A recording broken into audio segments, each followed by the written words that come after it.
വിഷ്ണുശാലിനിയുടെ ഇന്നത്തെ ലേറ്റസ്റ്റ് എപ്പിസോഡിൽ ആദ്യം കാണിക്കുന്നത് വിഷ്ണുവിനെയും ശാലിനിയെയും ഒരുമിച്ചാണ് കാണിക്കുന്നത്. വിഷ്ണു ആണെങ്കിൽ ശാലിനി ഇങ്ങനെ അടുത്തേക്ക് വിളിക്കുകയാണ്. ചെവിയിൽ എന്തോ രഹസ്യം പറയുമ്പോൾ തുടങ്ങുമ്പോൾ അതേ ആളുകൾ ശ്രദ്ധിക്കുന്നു എന്ന് പറയുകയാണ്. അന്നേരം ആരും ചോദിക്കുമ്പോൾ എല്ലാവരും ചോദിക്കുന്നുണ്ട് വിഷ്ണുവും ശാലിനിയും ഒന്നിച്ചോ എന്ന്. അന്നേരം ഞങ്ങൾ ഒന്നിച്ച് തന്നെയാണ് 7 മണിക്കുള്ള മാനത്തെ കൊട്ടാരം സീരിയൽ കാണാൻ എന്ന് പറഞ്ഞിട്ട് അതിൻ്റെ ഒരു പരസ്യമാണ് ആദ്യം കാണിക്കുന്നത്.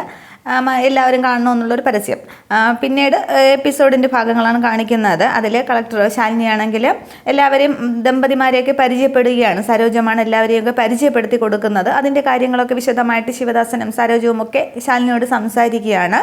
ഇതേസമയം ശിവദാസനാണെങ്കിൽ അമ്പലത്തിൻ്റെയും താഴെ ഇറങ്ങി വരുന്നുണ്ട്. അന്നേരം വിഷ്ണു എത്തുകയാണ്. അന്നേരം എല്ലാവരും എത്തിയും ചോദിക്കുമ്പോൾ കളക്ടർ എത്തിയിട്ടുണ്ടെന്ന് പറയുകയാണ്. അന്നേരം കളക്ടർ എത്തിയിട്ടുണ്ടോ എന്നിങ്ങനെ വിഷ്ണു ചോദിക്കുന്നുണ്ട്. അന്നേരം സത്യാമ്മ എത്തിയില്ല എന്ന് പറയുമ്പോൾ അമ്മ ഇതുവരെ എത്തിയില്ലേ എന്ന് പറഞ്ഞിട്ട് വിഷ്ണു ഫോൺ ചെയ്യുകയാണ്. പക്ഷേ സത്യഭാമയുടെ ഫോണാണെങ്കിൽ ശ്യാമയുടെ കയ്യിലാണ്. ശ്യാമ അത് ആ കസേരയിൽ വെച്ചിട്ട് അങ്ങോട്ടും ഇങ്ങോട്ടും ഒക്കെ നടക്കുകയാണ്. സത്യാമ്മ കണ്ണ് തുറന്നില്ലല്ലോ, ആ ഒരു ടെൻഷനിൽ.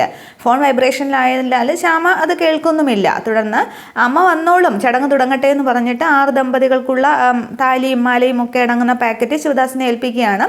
ചടങ്ങ് തുടങ്ങിക്കൊള്ളാൻ പറഞ്ഞിട്ടുണ്ട്. തുടർന്ന് വിഷ്ണു ഓർക്കുകയാണ് അന്ന് ഹോട്ടലിന് ഭൂമിക്ക് സ്റ്റേ തന്നതിന് അന്ന് കണ്ട് നന്ദി പറയാനായിട്ട് സാധിച്ചില്ലല്ലോ. ഇപ്പോൾ കളക്ടറെ കണ്ടോ നന്ദി പറയാമെന്നും പറഞ്ഞ് വിഷ്ണു അമ്പലത്തിനകത്തേക്ക് കയറുന്നുണ്ട്.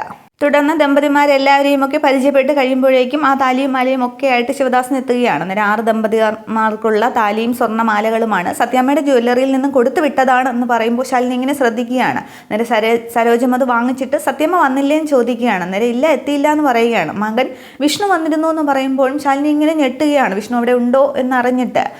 തുടർന്ന് സത്യാമ്മയെ വിളിച്ചിട്ട് അപ്പോൾ സരോജം വിഷ്ണു എന്തെങ്കിലും ചോദിക്കുകയാണ്. അന്നേരം സത്യാമ്മയെ വിളിച്ചിട്ട് കിട്ടാതെ വന്നപ്പോൾ മകൻ മടങ്ങിപ്പോയി എന്ന് ശിവദാസൻ പറയുകയാണ്.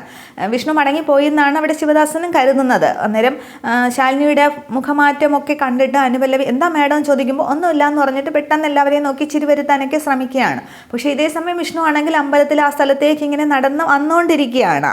ഇതേസമയം ശ്യാമയാണെങ്കിൽ തൻ്റെ ഫോൺ എടുത്തിട്ട് രോഹിത്തിനെ വിളിക്കാനൊക്കെ ശ്രമിക്കുന്നുണ്ട്, പക്ഷെ കിട്ടുന്നില്ല. തുടർന്ന് അമ്പലത്തിലാണ് വീണ്ടും കാണിക്കുന്നത്. വിഷ്ണു ആണെങ്കിൽ ആ ചടങ്ങ് നടക്കുന്ന എല്ലാവരും ഇങ്ങനെ കൂടി നിൽക്കുന്ന ആ സ്ഥലത്തേക്ക് എത്തുന്നുണ്ട്. പക്ഷേ ശാലിനിയുടെ തൊട്ട് പിറകിലല്ല, ആൾക്കാരും കഴിഞ്ഞ് അങ്ങേറ്റം ലാസ്റ്റ് പിറകിലായിട്ടാണ് വിഷ്ണു നിൽക്കുന്നത്. അപ്പോൾ ശാലിനിയുടെ ബാക്ക് വശം മാത്രമാണ് കാണുന്നത്. അന്നേരം ശാലിനിയാണെന്ന് വിഷ്ണുവിന് മനസ്സിലാവുന്നില്ല. അന്നേരം ഇപ്പോൾ ചെന്ന് കണ്ടാൽ കളക്ടർ വലിയ തിരക്കിലായിരിക്കും, നേരിട്ട് പരിചയമൊന്നുമില്ലല്ലോ, അമ്മ വന്നിട്ട് നന്ദിയൊക്കെ പറയാമെന്നും പറഞ്ഞ് വിഷ്ണു ഇങ്ങനെ ചുറ്റുമൊക്കെ നോക്കുകയാണ്. അതേസമയം ശാലിനിയോ ആരും കാണുന്നില്ല, സുസ്മിതയോ ആരും കാണുന്നില്ല വിഷ്ണു അവിടെ വന്നത്. ഇത്രയും പറഞ്ഞിട്ട് വിഷ്ണു അങ്ങ് തിരിയുമ്പോൾ ശാലിനി മാഡം എന്നിങ്ങനെ ശിവദാസൻ വിളിക്കുകയാണ്. അന്നേരം ആ ശാലിനി മാഡം എന്ന് വിളിക്കുന്ന വിഷ്ണുവിൻ്റെ കാതുകളിൽ ഇങ്ങനെ മുഴങ്ങുകയാണ്. വിഷ്ണു ഒരു നിമിഷം ഞെട്ടിത്തെരിക്കുന്നുണ്ട്.